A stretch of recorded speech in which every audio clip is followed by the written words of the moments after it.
स्वागत है आपका। अब योग के बाद होगी बात वोट की, क्योंकि सिर्फ 9 मिनट का वक्त बाकी है जब बिहार के रुझान आने शुरू हो जाएंगे।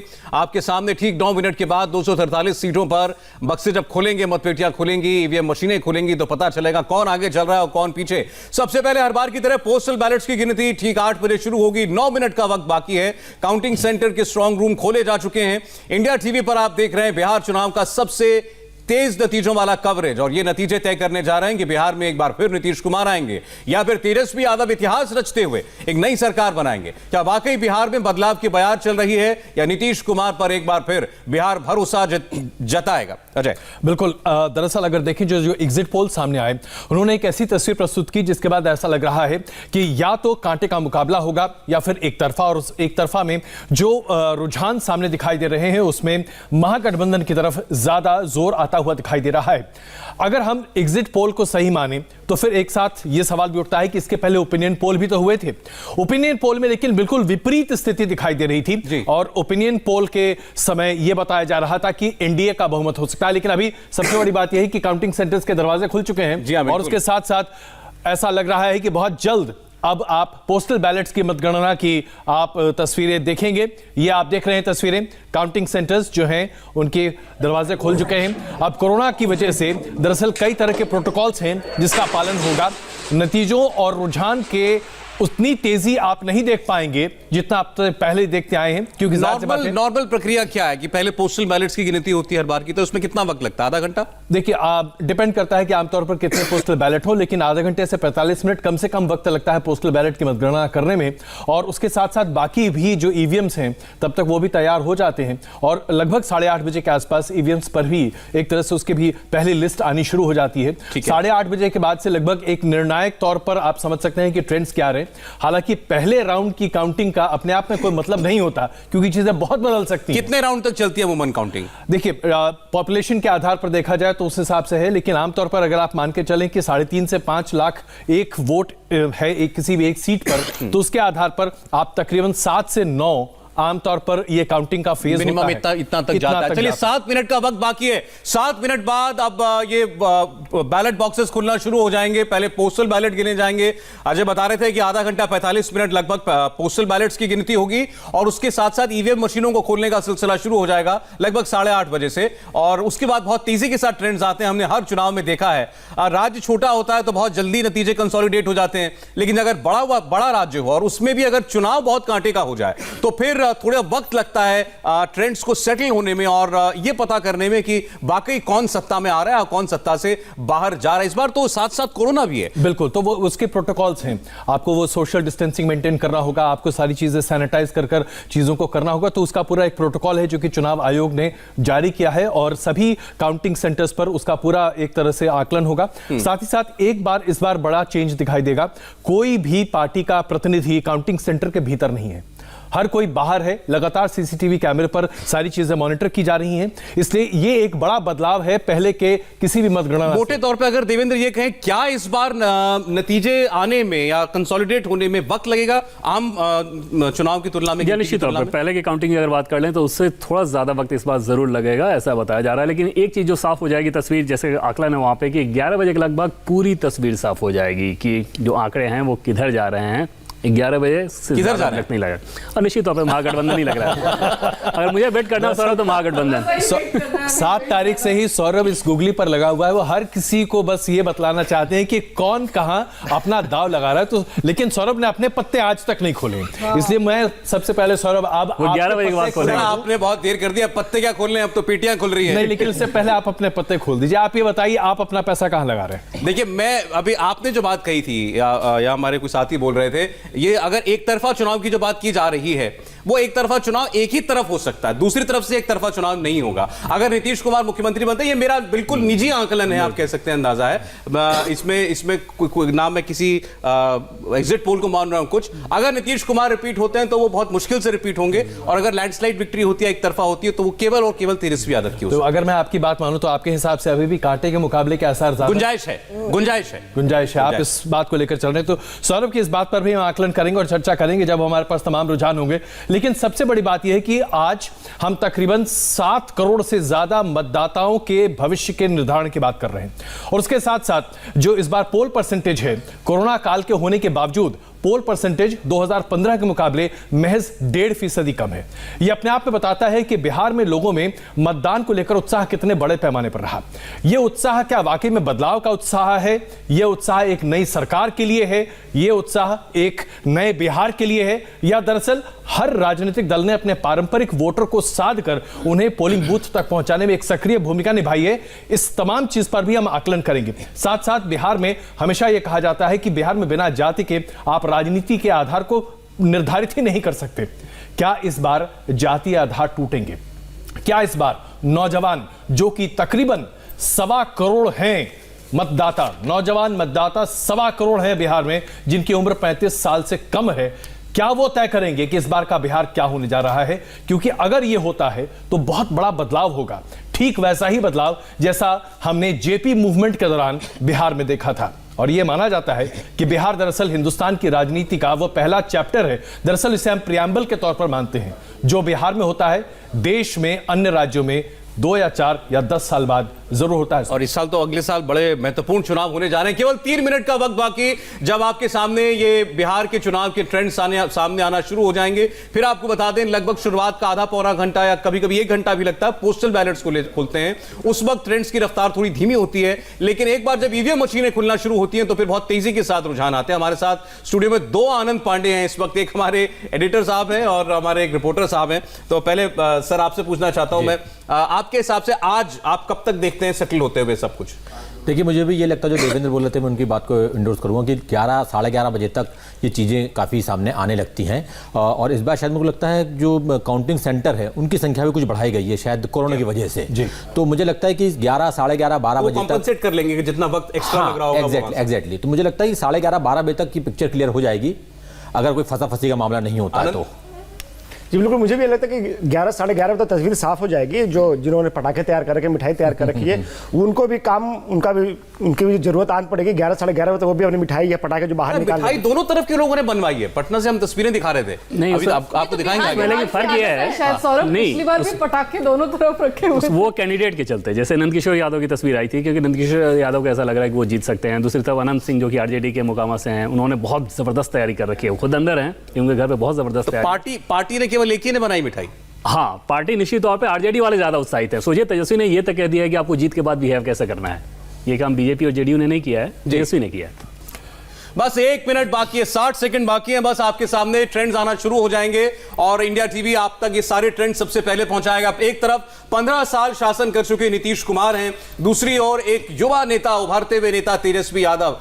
उम्र में फर्क, एक 31 साल का नौजवान नेता जिसने अपना सब कुछ झोंका इस चुनाव में, जिनके पिता जेल में हैं लालू यादव, माता पिता दोनों पूर्व मुख्यमंत्री, लेकिन दोनों का उनके ऊपर बैगेज ज्यादा है। बजाय कि उनको इस चुनाव प्रचार में फायदा मिलता, उन्होंने अपने माता पिता का नाम नहीं लिया कहीं प्रचार में, ना लालू यादव का, ना राबड़ी देवी का। दूसरी ओर नीतीश कुमार हैं, जिन्होंने तेजस्वी के पिता को बेदखल किया, सत्ता से 15 साल शासन किया और आज एक बार फिर वो लालू काल की याद दिलाकर सत्ता में दोबारा लौटना चाहते हैं, अपने काम को गिनवाने के साथ साथ। लेकिन क्या इस बार जनता को नीतीश कुमार का नाम याद रहा या फिर लालू यादव का वो दौर जमाना याद रहा? ये देखना होगा, थोड़ी देर में साफ हो जाएगा। हमारे सारे साथियों ने ये बताया कि लगभग 3 साढ़े 3 घंटे तक ये रुझान जो है नतीजों की ओर बढ़ना शुरू हो जाएंगे और आपको पता चल जाएगा कि किसने बाजी मारी। 8 बज चुके हैं, अब वोटिंग काउंटिंग सेंटर्स पर पोस्टल बैलेट्स की गिनती शुरू हो चुकी है और सारे ट्रेंड्स आपके सामने एक एक करके आना शुरू हो जाएंगे। और इंडिया टीवी की स्क्रीन पर जो टैली आप देख रहे हैं, जिसमें अभी सिर्फ 0 आपको सब जगह दिखाई दे रहा है, या ये धीरे धीरे करके बढ़ना शुरू हो जाएंगे। ऊपर फिर बता दें आपको, आप स्क्रीन के टॉप पर जो देख रहे हैं वो गठबंधन की टैली है, यानी अगर हम एनडीए की बात कर रहे हैं तो उसमें बीजेपी, जेडीयू, हम वीआईपी है। अगर हम आरजेडी प्लस कह रहे हैं तो उसमें आरजेडी, कांग्रेस, वामपंथी पार्टियां हैं। एलजेपी का अलग से खाता हमने इसलिए दिखाया क्योंकि एलजेपी बहुत कुछ निर्धारित करेगी इस बार। अगर चिराग पासवान कुछ एक सीटें लेने में कामयाब हो गए तो फिर वो एक फंसी हुई परिस्थिति में, हंग असेंबली की परिस्थिति में बहुत ज्यादा कीमती सीटें हो जाएंगी और अगर वो केवल वोट काटते हैं तो उसका नुकसान सीधे सीधे एनडीए को होना तय। अजय, बिल्कुल। अब इसमें सबसे बड़ी बात यह है कि सौरभ, हमें इस बात पर ध्यान देना पड़ेगा कि 2015 के जो विधानसभा के चुनाव थे बिहार के, उसका कंपैरिजन अगर आज हम 2020 के चुनाव से करें तो एक तरह से यह सही नहीं होगा, क्योंकि गठबंधन का स्वरूप पूरे तरीके से बदल चुका है। भारतीय जनता पार्टी ने अपने दम पर एक तरह से चुनाव लड़ा था 2015 में। लालू प्रसाद यादव की और नीतीश कुमार एक साथ आ गए थे, जो कि अपने आप में एक अप्रत्याशित सी स्थिति थी। किसी ने सपने में नहीं सोचा था कि ऐसा होगा, लेकिन यह संभव हो सका। दो प्रतिद्वंदी एक दूसरे के साथ आ गए, कांग्रेस भी उसके साथ आ गई और एक अलग गठजोड़ सामने आया जिसे महागठबंधन के तौर पर देखा गया। अजय जी, ऐसी स्थिति में एलजेपी की अगर वो जो थोड़ी सीटें होती हैं वो तेजस्वी के साथ जाना ज्यादा पसंद करेंगे या बीजेपी को साथ देना ज्यादा पसंद करेंगे? क्योंकि वो हमेशा अपने हर ट्वीट में ये कहते रहेंगे नीतीश असंभव। इसमें कोई शक नहीं है, लेकिन जहां तक देखिए पहला ट्रेंड आ गया। आरजेडी का खाता खुला है, आरजेडी प्लस में पहला रुझान जुड़ा है जाकर के। अब आप इसे कुछ भी कहिए, संयोग कहिए या आने वाले दिन का आभास कहिए, पहला ट्रेंड जो है वो आरजेडी के खाते में चला है। बांका सीट से आरजेडी के जावेद आगे चल रहे हैं। बांका से पहला ट्रेंड है, आरजेडी के जावेद आगे चल रहे हैं। पहला ट्रेंड आरजेडी के खाते में अजय। बिल्कुल 2 लाख ऐसे पोस्टल बैलेट्स हैं जिनकी मतगणना अभी हो रही है, और इसमें जो पहला ट्रेंड आ रहा है, अगर आप इसे शुभारंभ के तौर पर देखें तो ऐसा लग रहा है कि महागठबंधन को लेकर अभी लोगों में उत्साह काफी ज्यादा है। गौर करने वाली बात यह है कि जब आप पोस्टल बैलेट की बात करते हैं तो ये वो लोग हैं, ये वो बिहार के निवासी हैं जो बिहार में नहीं हैं, ये बिहार से बाहर हैं। और बिहार से बाहर अगर कोई व्यक्ति आज अपना मतदान कर रहा है तो जाहिर सी बात है उससे बिहार के विकास की चिंता सबसे ज्यादा होगी, और ये चिंता क्या मतदान के एक पूरे स्वरूप को आपके सामने रख रही है। सौरभ, ये बहुत देखने वाली बात है। बांका से पहला ट्रेंड है, बिहार का पहला रुझान आ चुका है। आप इंडिया टीवी पर देख रहे हैं, आरजेडी का खाता खुला है ट्रेंड्स में, लेकिन ट्रेंड से नतीजे नहीं। आरजेडी के जावेद अंसारी आगे चल रहे हैं बांका से। हमारे कोई भी साथी अगर बांका सीट के बारे में कुछ बताना चाहेंगे। राम नारायण मंडल जो है वो सिटिंग एमएलए है यहां से, और उनको चुनौती मिल रही है आरजेडी से। लेकिन सौरभ, हमको ध्यान रखना पड़ेगा कि जो आरजेडी है वो सबसे बड़ी पार्टी थी 2015 में भी, तो अगर उनका पहले खाता खुलता है तो कोई अचंभे की बात नहीं। और इस सीट पे, बांका सीट पे, यादव और मुस्लिम वोट सबसे ज्यादा है और ये डिसाइड करेंगे। और अब देखना बीजेपी सीट बजा पाएगी।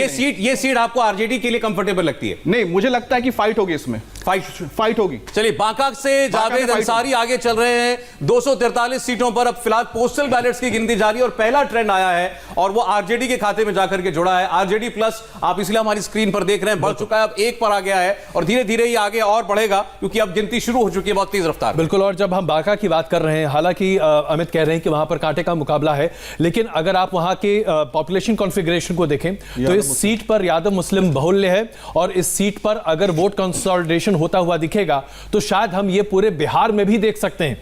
क्योंकि अगर यादव और मुसलमान एक साथ आ जाते हैं तो अगर आप सिर्फ जनसंख्या के आधार पर देखें तो तकरीबन 15% यादव की आबादी है बिहार में और मुसलमानों की आबादी है तकरीबन 17%। आप अगर रोक रहा हूं, दूसरा ट्रेंड भी आरजेडी के खाते में गया। दूसरा ट्रेंड भी, तो ये अगर ट्रेंड है, और मान लीजिए हालांकि पोस्टल बैलेट बहुत जल्दी होता है, कई बार पोस्टल बैलेट्स में बहुत फेरबदल होता है और उसके बाद जब रुझान बदलने लगते हैं तो तस्वीर बदलती है। इंटरेस्टिंग है, मोकामा का ट्रेंड है, ये मोकामा का ट्रेंड है। मोकामा से आरजेडी आगे चल रही है। स्पेशल इंटरेस्ट है सौरभ, और अगर मोकामा की अनंत सिंह आगे चल रहे हैं। अनंत सिंह, देखिए, अनंत सिंह जो है वो वहां के बाहुबली नेता कहे जाते हैं और निर्दलीय चुनाव उन्होंने पिछली बार लड़ा था। नीतीश कुमार से वो नाराज थे, जबकि वो हमेशा से भूमिहार बेल्ट जो ये कही जाती है, अनंत सिंह हमेशा से जो है वो भूमिहारों के नेता कहे गए। लेकिन यहां पर आरजेडी ने विकास नहीं होने दिया और अब आरजेडी की ही सीट से अनंत सिंह अगर चुनाव लड़ रहे तो आप ये सोचिए, ये ट्रेंड बताता है कि ये सीट वो आसानी से निकाल लेंगे, यहां पर कोई तकलीफ नहीं होगी। ये अच्छा, एनडीए का खाता भी खुल गया, तीसरा ट्रेंड भी आ गया मीनाक्षी। एक एनडीए, 2 आरजेडी, और आरजेडी का एक बांका सीट का ट्रेंड है हमारे पास, एक मोकामा का है। मोकामा से अनंत सिंह, हम ये देखना पड़ेगा एनडीए में किस घटक दल की सीट पर ये रुझान आया है और वहां से कौन लीड कर रहा है। तो एक एनडीए, 2 आरजेडी, लेकिन अभी तक जो मोकामा और बांका की बात आपने पड़ेगा कि एनडीए में क्या ये जेडीयू का खाता खुला है या भारतीय जनता पार्टी का। अगर हम ये कहें कि ये भारतीय जनता पार्टी का है तो शायद ये अपने आप में गलत नहीं होगा, क्योंकि भारतीय जनता पार्टी की लोकप्रियता कहीं ज्यादा इस बार चुनाव में है। जमुई भारतीय जनता श्रेयसी सिंह यहाँ का खासतौर पर इसलिए बताना चाहूंगी क्योंकि श्रेयसी सिंह को लेकर लोगों का जो रुझान था, एक तो वो युवा कैंडिडेट हैं, 30 साल की उनकी उम्र है। हालांकि जमुई से इस वक्त जो विधायक हैं वो आरजेडी के हैं, लेकिन नाराजगी चूंकि यहाँ पर थोड़ी सी आरजेडी को देखने को मिल रही है, इसीलिए यहाँ पर भी लोग बदलाव चाह रहे हैं।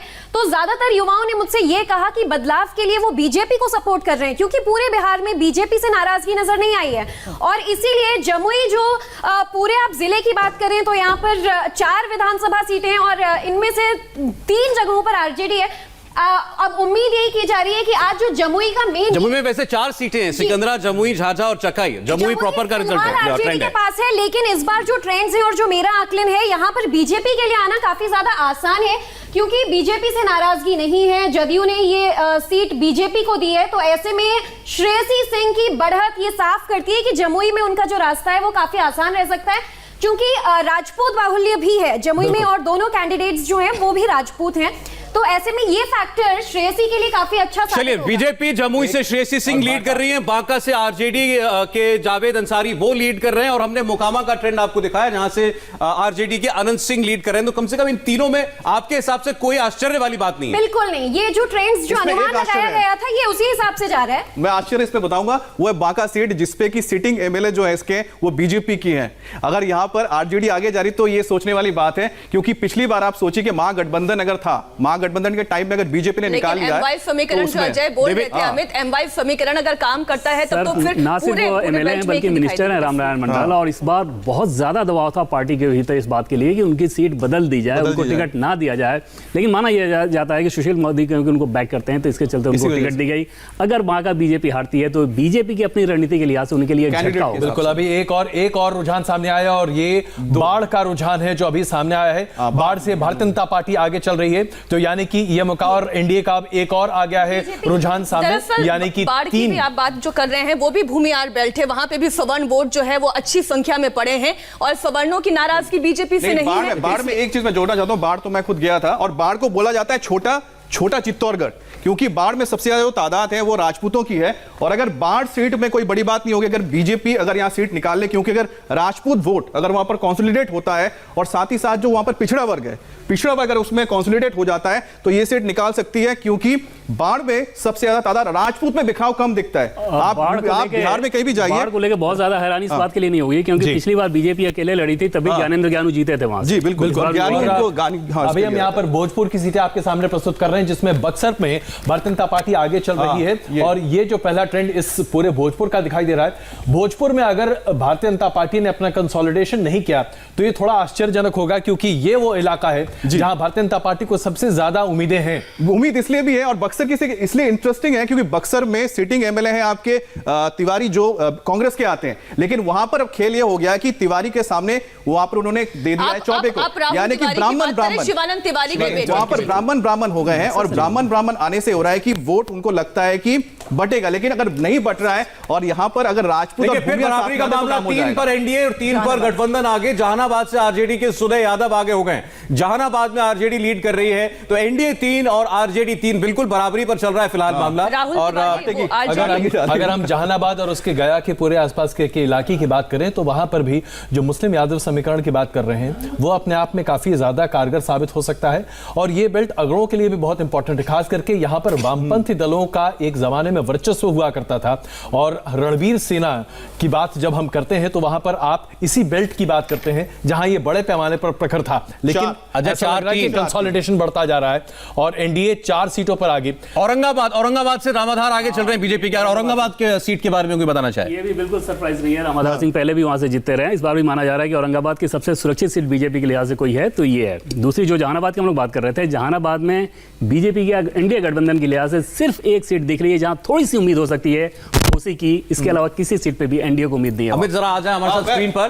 पटना में देखिए, पटना में जो 14 सीटें आती है, मोकामा और बाढ़, एक आरजेडी और एक बीजेपी के पास जाती हुई दिखाई दे रही है। औरंगाबाद में बीजेपी, जहानाबाद आरजेडी, जहानाबाद में कुल 3 सीटें हैं, लेकिन एक जहानाबाद प्रॉपर का अभी रुझान आया है, वहां से आरजेडी लीड कर रही है। सबसे इंटरेस्टिंग चीज देखिए कि मोकामा की जो सीट है, आनंद सिंह जहां से खड़े होंगे अपनी जीत सकते, वो अपने बलबूते पे चलते हैं, पार्टी की उनको जरूरत नहीं पड़ती, उनको टिकट चाहिए होता है, निर्दलीय भी जीत जाएंगे, तो इसको तो हम कह सकते हैं कि वही हुआ था। बाढ़ की जो सीट है, जैसे हम कह रहे हैं कि वहां पर बीजेपी के लिए प्लस पॉइंट है, क्योंकि वह राजपूत जो है डिसाइड करते हैं। दूसरा इंटरेस्टिंग यहां पर बक्सर चला गया, लेकिन मैं बक्सर के बारे में आपको बताता, जहानाबाद में जैसे आरजेडी है।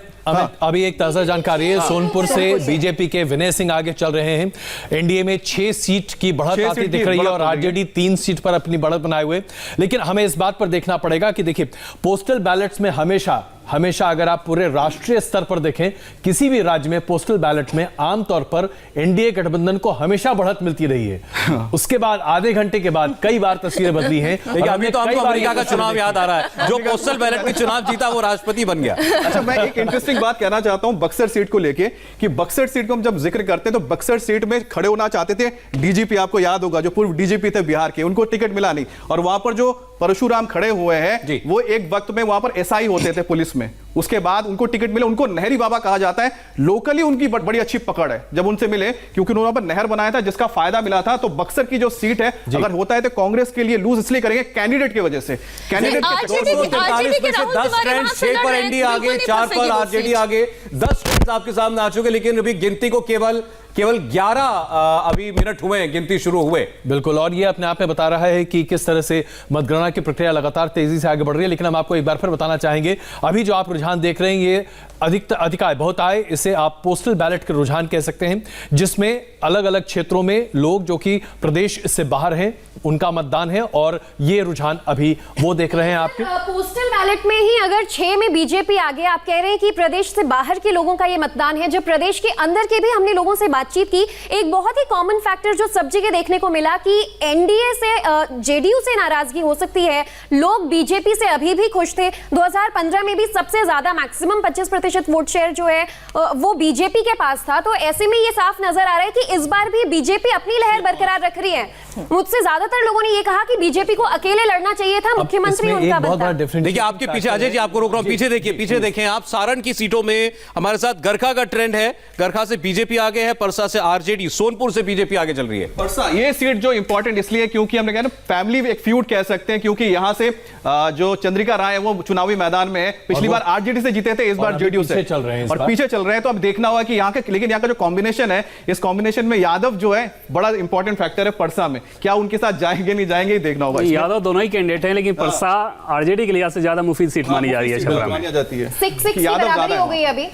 तो ट्रेंड्स बराबरी पर है फिलहाल, एनडीए भी 6 और आरजेडी भी 6। तो अगर शुरुआत में किसी एग्जिट पोल ने या किसी भी पोल ने कहा कि ये बराबरी का मामला है, तो अभी तक तो ऐसा ही लग रहा है, लेकिन अभी गिनती और आगे बढ़ेगी तो पता चलेगा। महागठबंधन आगे, महागठबंधन आगे, बेलसंड से आरजेडी के संजय गुप्ता लीड कर रहे हैं, 7 सीटों पर अब महागठबंधन आगे और 6 पर एनडीए। लेकिन अभी कुछ नहीं कहा जा सकता कि ये चुनावी ऊंट किस करवट बैठ रहा है, किसको सत्ता में ला रहा है, किसको बेदखल कर रहा है। 7 पर महागठबंधन, 6 पर एनडीए। बिल्कुल, अब ऐसे में विजय लक्ष्मी, जेडीयू का खाता नहीं खुला, एक तरफ हम जेडीयू का खाता खुलता नहीं देख रहे हैं, दूसरी तरफ कांग्रेस के लिए अभी तक कोई भी खुशखबरी नहीं है। तो क्या कांग्रेस 70 सीटें लेकर अपना बोझ अपने कंधों पर ढोएगी? बिल्कुल, कांग्रेस के लोग जो है उम्मीद तो करें कि 25 से 30 के बीच कुछ भी आएगा, और कहीं बहुत एक्साइटमेंट में उनके लोग कहते हैं कि 40 भी हम पार कर लेंगे। लेकिन जैसा मैंने कहा कि कांग्रेस को कई जगहों पर कैंडिडेट नहीं मिल रहे थे, काफी सारे ऐसे लोग हैं जो दूसरी पार्टी से हैं और उनको वहां टिकट नहीं मिला तो कांग्रेस में आए, अभी खाता खुल गया। चलिए, यानी आपके आते ही आप कांग्रेस के लिए शुभ है इस बात को लेकर कि अभी इतनी देर से काम आपको जो भी जिसको भी आप प्लीज, आप लोग जो कह रहे हैं प्लीज इधर आके कहें, इधर आके कहें। सौरभ, यहाँ पर हैरानी बस इसी बात की है कि नाराजगी नीतीश कुमार को लेकर ही रही है, और यही देखिए अभी तक जेडीयू का खाता नहीं खुल पाया है। बीजेपी के खाते में 6 नजर आ रहा है, जेडीयू का अभी तक खाता नहीं खुल पाया, जबकि आरजेडी 7 और कांग्रेस का भी खाता खुल चुका है। अब सबसे बड़ी बात यही है कि नाराजगी सिर्फ और सिर्फ नीतीश कुमार को लेकर ही हमेशा लोगों में रही है, इसलिए वो बदलाव की बात करते हैं। यहाँ औरंगाबाद में देखिए बीजेपी फिलहाल लीड करती भी नजर आ रही है, जहानाबाद में देखिए आरजेडी का फिलहाल यहाँ पर खाता खुल चुका है, और इसके अलावा मोकामा में आरजेडी, बाढ़ में बीजेपी। तो ये जो बदलाव भी हो रहे हैं, ऐसे में क्या वजह रही है जो नीतीश से नाराजगी? अजय जी, इस बात का जवाब हर कोई चाहता है कि नीतीश से नाराजगी है, एनडीए से ओवरऑल नाराजगी नहीं है। प्रधानमंत्री मोदी को भी उतने ही गौर से सुनते और विश्वास भी जताते हैं। देखिए, प्रधानमंत्री नरेंद्र मोदी की लोकप्रियता बिहार में इतनी ज्यादा है कि उसके बारे में जितनी चर्चा की जाए कम है, इसलिए प्रधानमंत्री नरेंद्र मोदी की लोकप्रियता पर तो कोई संशय है ही नहीं। जहां तक नीतीश कुमार की बात है, वहां सबसे बड़ी दुविधा यह हुई कि उनसे उम्मीद थी कि कानून व्यवस्था को दुरुस्त करने के बाद वो विकास के रास्ते पर बिहार को लेकर चलेंगे, और बिहार के लोगों ने जैसे जैसे बाहर पलायन कर काम करना शुरू किया, उन्हें इस बात का एहसास हुआ कि अगर आप अपने राज्य में काम करते हैं तो आप कहीं बेहतर तरीके से रह सकते हैं। अगर आप मान लीजिए बाहर 30,000 रुपए की भी नौकरी करते हैं, लेकिन अपने घर में अगर आप 15,000 की नौकरी करते हैं, आपकी बचत ज्यादा होती है। और ये बात हर बिहारी बहुत बेहतर तरीके से जानता है, क्योंकि पैसे बचाकर घर भेजना बहुत बड़ा काम है। दक्षिण बिहार का इस पर हम सीट्स दिखा रहे हैं, इसमें बेगूसराय, खगड़िया, मुंगेर, लखीसराय, शेखपुरा, जमुई, भागलपुर, बांका, ये है सारी कॉन्स्टिट्यूएंसीज। और कांग्रेस की सीट है अमरपुर की सीट, अमरपुर की सीट है, बांका में आती है और यहां से कांग्रेस पार्टी लीड कर रही है, बांका से आरजेडी, जमुई से बीजेपी। और फिलहाल ये 3 ट्रेंड्स हमारे पास दक्षिण बिहार से। बेगूसराय जो सीट है वहां पर देखिएगा कि वहां पर एक टफ फाइट होगी, क्योंकि वहां पर जो कांग्रेस की सिटिंग एमएलए हैं वो महिला एमएलए हैं और उन्होंने आपको बताया उनके परिवार जो आते हैं कांग्रेस की फैमिली से आती है। और वहां पर बीजेपी के जो कैंडिडेट हैं, कैंडिडेट को लेकर नाराजगी है। तो अगर वो एक ऐसी सीट थी जहां पर बीजेपी चाहती तो फाइट नहीं होता, लेकिन कैंडिडेट की वजह से वहां फाइट होने जा रही है बेगूसराय में। सौरभ, यहां पर अगर हम कांग्रेस के 2 मिनट के लिए चर्चा कर लें, सबसे मजेदार चीज यह है कि कांग्रेस के तमाम उम्मीदवार राहुल गांधी की चुनावी सभाओं की मांग नहीं कर रहे थे। हर कांग्रेस का उम्मीदवार तेजस्वी यादव की चुनावी सभाओं की मांग करता दिख रहा था। और यह बताता है, आनंद जी आप शायद इस पर ज्यादा रोशनी डाल सकते हैं, कि तेजस्वी यादव ने 247 चुनावी सभाओं को संबोधित किया है। इतनी चुनावी सभाओं को किसी ने संबोधित नहीं किया। देखिए ये जो उनकी एनर्जी थी और ये जो उनका आगे निकल के लीड उन्होंने किया था, ये चीज तो निकल के आ रही थी। हम लोग जो उस दिन बात कर रहे थे कि लगातार देखिए मैच उन्होंने जीत लिया है। अब ये रिजल्ट तो क्या होते हैं अपनी जगह है, लेकिन वाकई में जो इसमें मैन ऑफ द मैच की हम बात कर रहे हैं वो तो तेजस्वी यादव हो चुके हैं। देखिए 10 पर पहुंच चुकी है आरजेडी प्लस और 7 पर है एनडीए। मिथिलांचल की 43 सीटें हैं। अच्छा, और एक ट्रेंड है हमारे पास, दो ट्रेंड्स हैं, दरभंगा से बीजेपी, केवटी से आरजेडी। ये दरभंगा सीट जो है पिछली 4 बार से बीजेपी जीतते आ रही है, इसलिए ये ट्रेंड यहां पर भी अभी भी वही बता रहा है। यहां पर देखिए 2 चीजें हैं, मुस्लिम और जो सवर्ण जाति है उसमें से भी ब्राह्मण डिसाइडिंग फैक्टर में है। तो यहां पर जो हम उम्मीद कर रहे थे, जो संभावना चाहते थे अजय जी, यहां पे ट्रेंड वही है। और केवटी यहां पर होना ही था। अब्दुल बारी सिद्दीकी जैसे आरजेडी के इतने सीनियर नेता अगर यहां से चुनाव लड़ रहे हैं तो यहां पर ऐसा नहीं है कि ट्रेंड कुछ बदलता। लेकिन हाँ, ये जरूर हैरान करता है कि अगर वाकई ये इतने कॉन्फिडेंट थे तो फिर अलीनगर से क्यों नहीं लड़ रहे थे? अलीनगर की जगह उन्होंने इनका तो एक वीडियो भी सामने आया था, इन्होंने सुशील मोदी के सामने कहा था कि आप रिपीट हो रहे हैं, हमारी क्या गारंटी है। बिल्कुल, लेकिन ये जो ट्रेंड है मिथिलांचल का, ये जो ट्रेंड है दरभंगा और केवटी का, सौरभ, इसमें कोई डाउट नहीं था। देखिए 10 और 9 पर है फिलहाल हम, 10 पर आरजेडी, 9 पर एनडीए, तो कोई कुछ कहा नहीं जा सकता अभी। बिल्कुल, बहुत जबरदस्त मुकाबला भी अगर देखें 10-10 की बात हो रही है। अगर ये रुझान नतीजों में तब्दील हो जाते हैं तब तो 2 एग्जिट पोल जिन्होंने कांटे का मुकाबला कहा था उसके तरफ रुझान होता हुआ दिखाई देगा। लेकिन ये पोस्टल बैलेट है और ये इस बात का हमें ध्यान रखना चाहिए। नालंदा से जेडीयू के श्रवण कुमार आ गए। हमें जेडीयू के जो यहाँ पर जो कैंडिडेट है उनका लगता है कि निकाल लेंगे, लेकिन इसके साथ एक जो साथ में एक सीट और पड़ती है जिसे हम राजगीर कहते हैं। राजगीर जो दोनों सीटों को हमें इससे जोड़ना पड़ेगा, क्योंकि जेडीयू यहाँ पर लगता है कि यहाँ पर सीट निकाल लेगी, क्योंकि उनकी उस तरह के यहाँ पर कास्ट कॉम्बिनेशन है, कुर्मी की अच्छी खासी तादाद। लेकिन जैसे आप उसके दूसरे इलाके में जाते हैं जो राजगीर पड़ता है, वहां पर भूमियार वोट ज्यादा है और भूमियार की जो नाराजगी है जेडीयू के कैंडिडेट के साथ है, तो उन्होंने वहां पर जो दूसरा कैंडिडेट खड़ा हुआ है वो भूमियार है, वहां पर वोट बट रहा है। राजगीर की सीट नहीं जाएगी, मुझे लगता है एनडीए के पास, महागठबंधन को वहां पर प्लस है, लेकिन जेडीयू का जो नालंदा सीट है वो प्लस लग रहा है। बिल्कुल बराबरी पर चल रहा है मामला, क्योंकि मुख्यमंत्री नीतीश कुमार का गृह जिला है तो 7 सीट जो है वो उन्हीं के फेवर में आज तक देखने को मिली है और इस बार भी वहां से जो सबसे ज्यादा आंकलन है वो नीतीश के पक्ष में ही है। कांग्रेस के लिए एक और सीट पर खाता खुला है, नौतन से कांग्रेस के शेख कामरान आगे चल रहे हैं। 70 सीटों पर कांग्रेस पार्टी चुनाव लड़ रही है इस बार और बहुत से लोग ये कह रहे थे कि अगर कांग्रेस को इतनी सीटें दी हैं, अगर पीछे रह गया महागठबंधन तो इसके लिए जिम्मेदार कांग्रेस मानी जाएगी। लेकिन 2 सीट पर इस पर आगे लीड कर रही है राहुल गांधी की पार्टी। 12 पर देखिए एनडीए और 11 पर आरजेडी प्लस इस वक्त आपके सामने। तिरहुत की 49 सीटों के कुछ ट्रेंड्स हमारे पास हैं। नौतन से कांग्रेस पार्टी, चनपटिया से बीजेपी, कल्याणपुर से आरजेडी, बेलसंड से आरजेडी, शिवहर से आरजेडी ज्यादा है सब में। शिवहर दिलचस्प है, बिल्कुल शिवहर, हाँ बिल्कुल। देवेंद्र पहले आप बताइए। और ये जो धारणा हम लोग बना लेते हैं कि फॉरवर्ड एनडीए को वोट करेगा, फॉरवर्ड आरजेडी को वोट नहीं करता है। चेतन आनंद जो कि आनंद मोहन के बेटे हैं वो शिवहर से खड़े हैं, उनकी पत्नी लवली आनंद वो सहरसा से खड़ी है। अब ऐसे में कैसे ये संभव है कि ठाकुर वोट लवली आनंद को ना जाए या चेतन आनंद को ना जाए? बाहुबल का शिवहर में वोट दिख रहा है।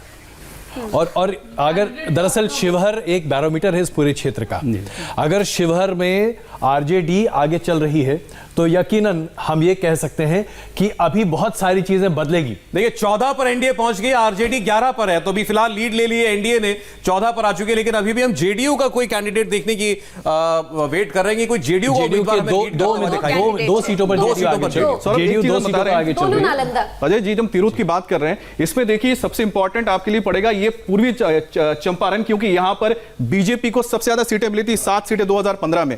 लेकिन लेकिन इस पे हमें नजर रखनी पड़ेगी कि यहाँ पर जो पहला खाता खुल रहा है वो आरजेडी का खुल रहा है, बीजेपी का अभी तक यहाँ पर खुला नहीं है। इस बार भी ऑलमोस्ट वैसा ही रहेगा। देवेंद्र, आप इस बार भी अगर बीजेपी के लिहाज से बात करें तो चंपारण पिपरा की बात कर लें, केसरिया थोड़ा डिफिकल्ट हो सकता है, अदरवाइज गोविंद, हरसिद्धि, ये सारी सीटें बीजेपी के लिहाज से ठीक होगी। मोतिहारी की सीट एक बहुत दिलचस्प है कि मोतिहारी शहरी सीट है और वहां पे वोटिंग इतना कम हुआ है कि बताया जा रहा है कि 2 से 3 हजार का बस फासला रह सकता है यहाँ पे बीजेपी के लिहाज से। बात हो रही है वो बीजेपी के लिए सबसे ज्यादा चिंतित करने वाली बात है। जैसे पूर्णिया में नीतीश कुमार ने जहां पे ये कहा कि मेरा आखिरी चुनाव है, वहां वोटिंग बहुत ज्यादा कम हुई। कुम्हरार की सीट बीजेपी के लिए एकदम सुरक्षित सीट मानी जाती है, वहां वोटिंग महज 36% हुई है।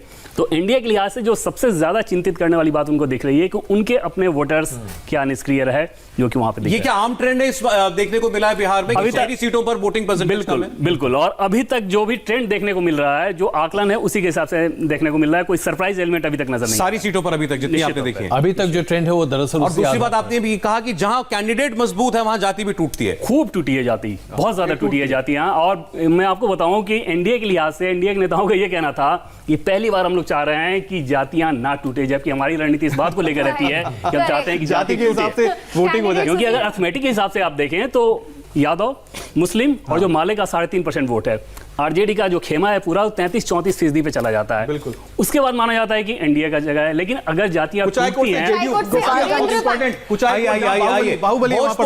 भोजपुर की 40 सीटें, कुचाईकोट जो आ गया, कुचाईकोट ये देखिए, ये गोपालगंज में पड़ता है। यहाँ पर आप देखिए 2 बाहुबली सामने है, एक अमरेंद्र हैं और दूसरे है और काली पांडे। ज्योति आइए, क्योंकि आपने काली पांडे का इंटरव्यू किया, मैंने अमरेंद्र पांडे का इंटरव्यू मैंने किया। 2 बाहुबली वर्सेस बाहुबली का था, लेकिन काली पांडे का इतिहास ये है कि वो पहले जदयू में थे, इस बार इतने ज्यादा नाराज हुए, नामांकन भरने ऑफिस जा रहे थे जेडीयू के और पहुंचने तक गाड़ी का झंडा बदल कर राजद का हो गया। लेकिन मूल रूप से कांग्रेस ही रहे हैं बहुत पहले के काली पांडे। इसमें एक दिलचस्प ये रहा है कुचाईकोट की सीट पे कि वहां पे पप्पू पांडे जो सिटिंग एमएलए हैं जेडीयू के, वहां पे भूमिहार आबादी बहुत ज्यादा है। उनका नाम अमरेंद्र है, भूमिहार आबादी वहां पे बहुत ज्यादा है और भूमिहारों के एक नेता की हत्या हुई थी, माना यह गया कि उसके पीछे पप्पू पांडे का हाथ है। तो उस बात को लेके भूमिहार वहां पे कांग्रेस को उन्होंने जबरदस्त वोटिंग की है। तो बार बार मैं ये बात इस लिहाज से कह रहा हूं कि फॉरवर्ड वोट एनडीए को ही जाएगा, ये कंसेप्ट इस बार नहीं चला। लेकिन एक बात है कि जो अमरेंद्र पांडे हैं, युवा होने के साथ साथ उन्होंने जो उनका जो कनेक्ट हमने देखा युवाओं के साथ और खासतौर पे जमीन के साथ, जमीनी लोगों के साथ और दूसरे जातियों के साथ, हम वहां पर जो पिछड़ी जाति में गए वहां पर भी पप्पू पांडे का नाम सुनाई देता है। तो इसलिए लगता है कि पप्पू पांडे, गोपालगंज के बारे में भी अगर कोई बताना चाहे, गोपालगंज ये तो बनना चाहिए क्योंकि ये तो लालू प्रसाद यादव का इलाका आता है और पहली बात ऐसा लगता है गोपालगंज सरप्राइज है। गोपालगंज कांग्रेस को अगर जा रहा है तो ये सरप्राइज होगा क्योंकि सुभाष सिंह वहां पे बीजेपी के सिटिंग एमएलए हैं और बीजेपी माना यह जा रहा है कि सुभाष सिंह हमेशा जीते रहे पहले भी, और इस बार भी बीजेपी गोपालगंज को अपना सेफ सीट मान रही थी। गोपालगंज झटका होगा। सौरभ, मैं हथुआ सीट के बारे में बता दूं, ये हथुआ जो सीट है इसमें वो जगह पड़ेगी फुलवरिया, जो लालू प्रसाद यादव का गांव है, और इस जगह पे आप ये सोचिए कि इस इलाके में जेडीयू जीतता है। इस बार भी ऐसा लग रहा है कि जेडीयू का जो पलड़ा यहाँ पर भारी रहेगा। तो कौन आगे कौन पीछे कुछ नहीं कह सकते। 34 स्टूडेंट्स हैं, 17 पर एनडीए, 17 पर आरजेडी प्लस। बिल्कुल, हमें इस बात का ध्यान रखना चाहिए, जैसा अभी देवेंद्र ने कहा, इस बार महत्वपूर्ण यह है कि उम्मीदवारों को लेकर लोगों ने अपनी नाराजगी भी बहुत सामने रखी है। जितने सिटिंग एमएलएज और मिनिस्टर्स हैं, उनके जिस तरीके से इस बार बेइज्जती की गई है, उन गांवों से बाहर निकाला गया है, कुछ जगहों पर तो जूतों की मालाएं तक पहनाई गई हैं, ऐसा बिहार में नहीं होता था। ये एक बहुत बड़ा बदलाव है जो आज हम देख रहे हैं और इसके आधार पर एलजेपी का खाता खुलाया जाए। एलजेपी 1 पर आगे चल रही है, अब ये देखना है एलजेपी कितना आगे जाएगी। 17 एनडीए, 17 आरजेडी और 1 पर एलजेपी आगे हो गई है। अब ये एलजेपी की सीट कौन सी है हम अभी पता करेंगे। सीमांचल की सीटों का भी हम लोग ट्रेंड लगातार बताते रहेंगे। बिल्कुल, तो अगर अभी तक जो सीट आगे मधुबनी से देखिए आरजेडी के समीर आगे चल रहे हैं और ये सीट इसलिए भी इंपॉर्टेंट है मधुबनी की, यहाँ पे हम चाहेंगे मधुबनी सीट भी दिखाएं। अब देखिए यहाँ पर जो कास्ट इक्वेशन है, यहाँ पर मुस्लिम वोट और ब्राह्मण वोट दोनों इक्वल हैं। देखिए आप मधुबनी की बात कर रही थी और एलजेपी की सीट, ये एलजेपी की सीट बाबू बरई, ये मधुबनी की सीट है। एलजेपी आगे चल रही है यहाँ से। मधुबनी की हम बात करते हैं, यहाँ पर 20% ही ब्राह्मण वोटर हैं, 20% ही मुस्लिम वोटर्स हैं। अब यहाँ से अगर आरजेडी आगे चल रही है तो इसका मतलब हम क्या समझें, क्या ब्राह्मणों ने भी वोट किया है समीर को? इसमें देखिए सबसे बड़ी बात है, अभी हम जो बात कर रहे थे कई जगहों पर कैंडिडेट और उसके साथ साथ किस गठबंधन को वोट देना है, ये अपने आप में महत्वपूर्ण है। कास्ट इक्वेशन शायद इस बार उतने प्रभावशाली नहीं होंगे और ये शायद हमें इस बार चर्चा का विषय हमारे लिए बनेगा। अच्छा, हरे के 3 शेड है हमारी स्क्रीन पर, दर्शक कंफ्यूज ना हो, थोड़ा सा गौर कीजिएगा, इसलिए हमने पार्टी का नाम नीचे लिखा हुआ है, ठीक है। तो एलजेपी, आरजेडी और जेडीयू, तीनों का रंग जो है वो हरे का अलग अलग शेड है। भाजपा जो है मधुबनी में बेनीपट्टी में आगे चल रही है और राजनगर में आगे चल कोई रही है। कंफ्यूजन नहीं, बेनीपट्टी से विनोद नारायण जो है वो एक स्ट्रॉन्ग कैंडिडेट है, इसलिए वो जो है यहाँ पर, इसलिए वो आगे दिखाई दे रहे हैं। और फूल पारस की भी बात करें तो यहाँ पर भी कोई बहुत ज्यादा कंफ्यूजन नहीं था। अभी तक जितने भी ट्रेंड्स दिखाई दे रहे, कम से कम जितना मेरा आकलन था कुछ उसी तरीके का दिखाई दे रहा है, कोई बहुत मेजर हैरानी अभी हो रही है। अभी तक के ट्रेंड्स के मुताबिक देखिए यहाँ पर जेडीयू पीछे है, जबकि कांग्रेस के खाते में 5 जा चुकी है। सरप्राइज होंगे शायद विजय लक्ष्मी इस तरह के ट्रेंड को देखकर खुद कांग्रेस भी। बिल्कुल बिल्कुल, ये इनिशियल ट्रेंड्स तो काफी एनकरेजिंग कांग्रेस पार्टी को भी लग रहे होंगे, क्योंकि 25 से 30 जिस तरह से मैंने कहा कि खुद का उनका आकलन है। लेकिन अगर शुरुआत की अगर हम बात करें, जो शुरुआती रुझान जिस तरीके से आ रहे हैं, हालांकि पोस्टल बैलेट है, जरूर एनकरेजिंग है कांग्रेस पार्टी के लिए। बिल्कुल। अच्छा, बिस्फी एक बहुत इंपॉर्टेंट सीट है, अभी उसका ट्रेंड आया है, यहाँ से विनोद नारायण आगे, माफ कीजिए, दूसरे कैंडिडेट आगे चल रहे हैं, जबकि हम बहुत ज्यादा प्लूरल्स पार्टी की जो नेता हैं उनकी हम बात कर रहे थे। पुष्पम प्रिया को लेकर खूब सारी जो है टॉकिंग पॉइंट्स थे, कहां गए? लेकिन वो सिर्फ फिलहाल सीमांचल को लेकर अब आ गए हैं, सीमांचल को लेकर यहाँ पर ट्रेंड्स आ गए हैं। आनंद जी, क्या आप सरप्राइज हो रहे हैं ये देखते हुए कि ठाकुरगंज में आरजेडी और किशनगंज में आईएनसी, मतलब कांग्रेस और कोचा धामन में भी आरजेडी फिलहाल आगे नजर आ रही है? कुछ सरप्राइजिंग एलिमेंट लग रहा है, कुछ लगता है बड़ा बदलाव इस बार सीमांचल में भी आप एक्सपेक्ट कर रहे हैं? आनंद जी। नहीं, देखिए मुझे लगता है सीमांचल में ऐसा कुछ बहुत ज़्यादा नहीं होने वाला है बदलाव। और जो इसके सिवा देखिए हम सीट की बात करें, लेकिन बार बार जो एक अंडरलाइन करने वाली बात है जो देवेंद्र यहाँ बार बार बोल रहे हैं, देखिए ये क्योंकि मैं इसलिए बोल रहा हूँ 43 सीट्स हुई हैं, तो अभी तो 200 सीटों का रुझान बचा हुआ है, हम बहुत इनिशियल स्टेज पे बात कर रहे हैं। 2 बातें मैं यहाँ पे करना चाहूंगा। एक बात जो देवेंद्र बार बार बोल रहे हैं कि अगर सवर्ण वोट एमवाई के सिवा आरजेडी के पास गया है तो फिर मुझे लगता है कि हमारे पास बात करने के लिए कुछ नहीं बचना चाहिए, और अगर ऐसा नहीं हुआ है तो फिर हमारे पास बात करने के लिए बहुत कुछ होना चाहिए। जैसा आप लोग को दूसरे स्टेट का याद होगा 1 बजे 1:30 बजे के आसपास फिर जब नेक टू नेक पूरा मामला चलता है कि 1 सीट आगे 2 सीटें आगे, तब मुझे लगता है कि बहुत ज्यादा रोमांच पैदा हो जाएगा। वही जो हम बात करते हैं मधुबनी की, ऐसा नहीं है कि सवर्ण सीट आरजेडी को चला गया है, कई सारी सीटों पे गया है। अब सवर्ण वोट की बात कर रहा हूं, सवर्ण वोट कई सारे वो, लेकिन अगर हम सीमांचल की बात करें तो अभी तक जो रुझान है, ये रुझान बिल्कुल भी एक्सपेक्टेड रिजल्ट से बहुत ज्यादा अलग नहीं है, और क्योंकि ऐसा ही होना चाहिए। और सीमांचल के बारे में जो माना जा रहा था कि असदुद्दीन ओवैसी फैक्टर काम करेगा,